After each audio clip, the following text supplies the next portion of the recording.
Good morning. Welcome to Tuesday. Last week, was it? The Southern Baptist churches decided to expel congregations that had women as pastors ordained. And there was a meme going around that, the United Church of Christ was proud of having ordained women since 1853. And that's one of those, yay, but not really. In fact, I posted that meme or shared that meme, and a former student of mine in UCC history at Iliff Seminary posted, "I thought you said it's more complicated than that." And absolutely, memes are not meant for nuance.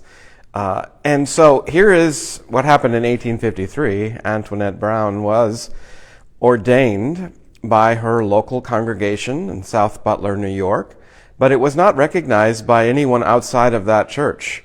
And I don't know all the dynamics that went on, but within 10 months she quit that job and became a Unitarian.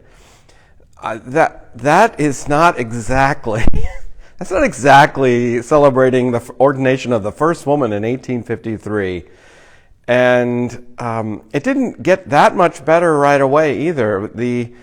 We say that Emma Newman was the first woman licensed to preach in Kansas in the late 1800s, and the local church, and she was even, the local association was willing to ordain her, but the American Home Missionary Society, which was the congregational entity, the national organization that would provide financial support for new congregations out in the prairie, they refused.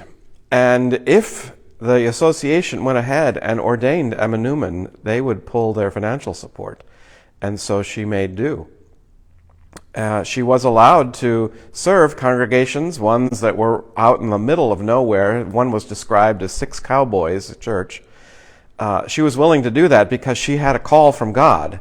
But the denomination stood in her way.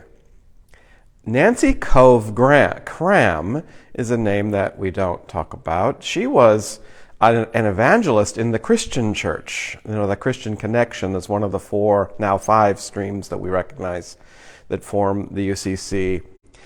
In the 1820s, she was preaching in mesmerizing ways, converting souls to Christianity, and the men couldn't believe how effective she was. But she was allowed to preach to men, but not allowed to be a pastor.